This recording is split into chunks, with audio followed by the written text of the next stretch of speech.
there was an issue with DJ Quik, where DJ Quik showed up with like 15 dudes at death row. Can you take me through that story? It was actually Suge cousins, Ronald and Donald Knight. We had the night before, Suge did a great thing, which I thought was, Ronald and Donald have a nephew named Thomas. His daddy was Hoover Crip, rest in peace, Thomas. That was cool, but he's still a Crip, right? Or Hoover, however they. But Ronald and Donald, this is their brother-in-law. But Suge did what I mean by he did a great thing is his nephew or cousin-in-law was having like a graduation party or something like that. He was graduating from high school. And Suge went over to Ronald and Donald's mother's house over there on K Street in Compton and brought Lisa Left Eye and Reggie to the party. These are some little stars, and Suge himself. Probably Crooked Eye and all of that. They came over there to the party and was mingling with the kids. Thomas was outside kind of drinking and stuff. And one of the homies, well, he ain't my homie now, but this dude was with us, Lip Dog, and he kind of bumped into each other or something. Thomas already tripping for whatever reason. I don't know if it was because it was like Suge showed him up, bringing these people there. Ronald took it as like Suge bringing all of these dudes, because we went kind of deep. It was probably about 10 or 15 of us that went to the house that night, to his mama's house. But like Suge was like, Reg, why is he tripping like that? He said, he lived a mile away from where we all grew up at. Everybody know where his mother and father lived that was with us. Other than probably Reggie and Lisa Left Eye. And so Suge didn't understand it, but Suge was like, but those cousins, they know each other. These are cousins that's like brothers, really. But they have a cousin rivalry for whatever reason. Because, Ronald and Donald do good on their own, and then Suge, everybody know what Suge was doing, right? And so they had that kind of little, but they would kill each other. They would kill you over each other, right? And so Ronald called me the next day. Oh, well, I left out a whole big part. So when they bumped into each other, there was some gunplay where people were pointing guns and Thomas raised his gun and my fat ass got in the middle. Because me and Thomas was cool. We wasn't partners, but we knew each other. Because I knew his wife, me and her went to school together and stuff, Sandy. And I got in the middle of it. And the nigga that was with me, Bob Gotti, he'd be on point. and he was beamed down on Thomas. And the only reason he probably didn't shoot was because, he would have shot me because I was in the middle.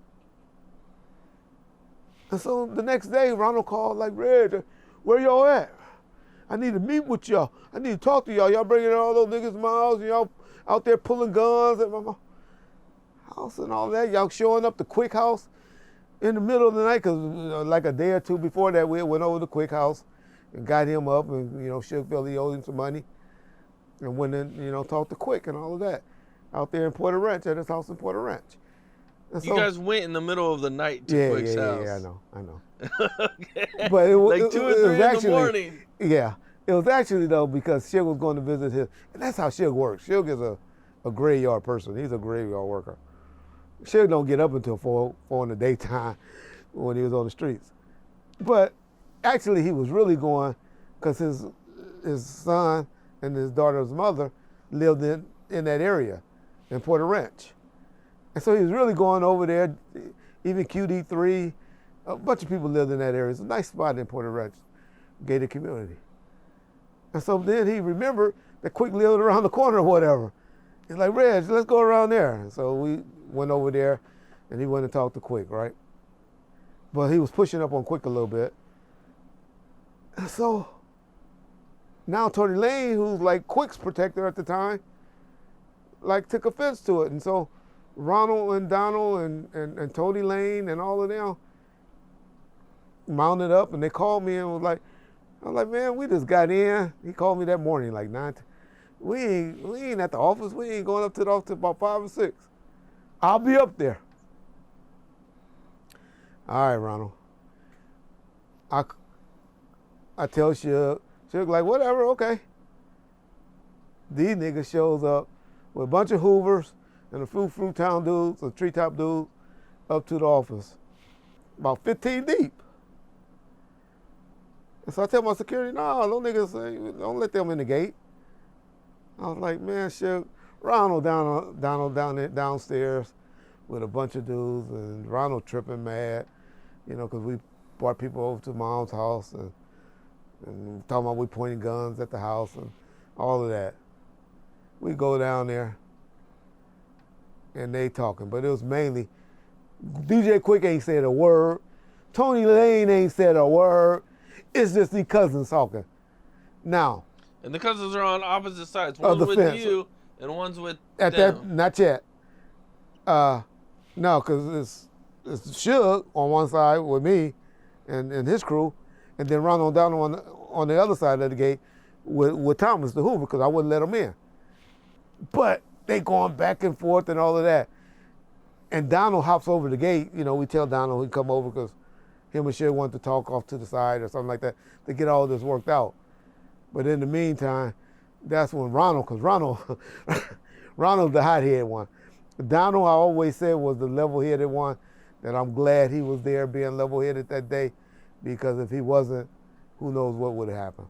Because they had dudes over there with one dude had a little assault off, you know, like an assault weapon from Hoover. I didn't know he was. I just knew he was short, and I knew he was going to die that day if he turned that around and pointed it, because me and my nigga Bob Gotti was on him. But they were mainly mad at Bob Gotti and wanted to take a head-up fade with Bob Gotti.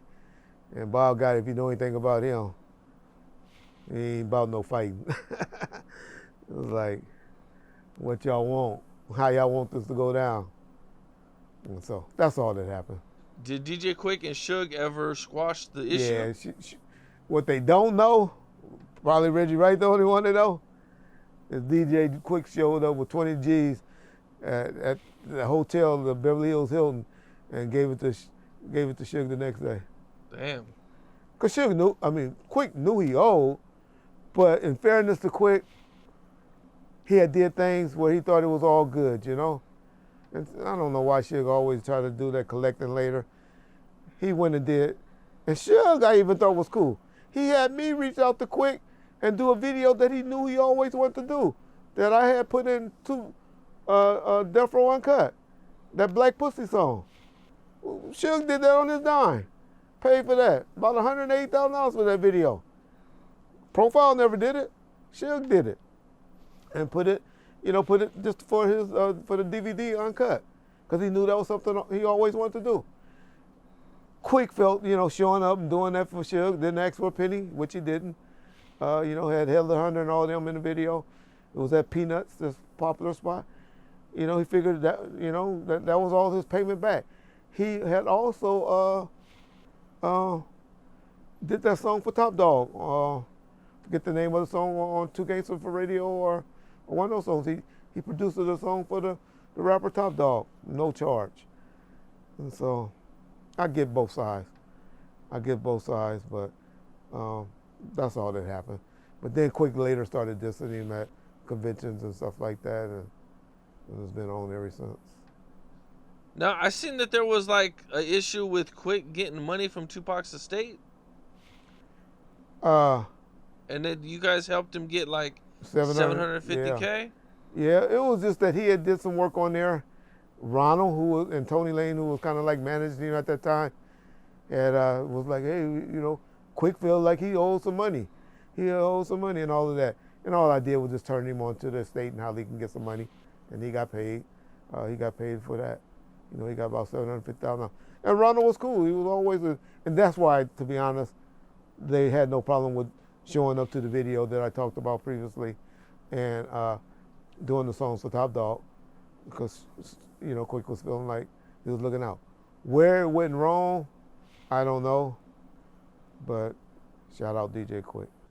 What's up? This is Cam Capone. We got more content like this coming soon, so hit that like button, subscribe, and stay locked in to Cam Capone News.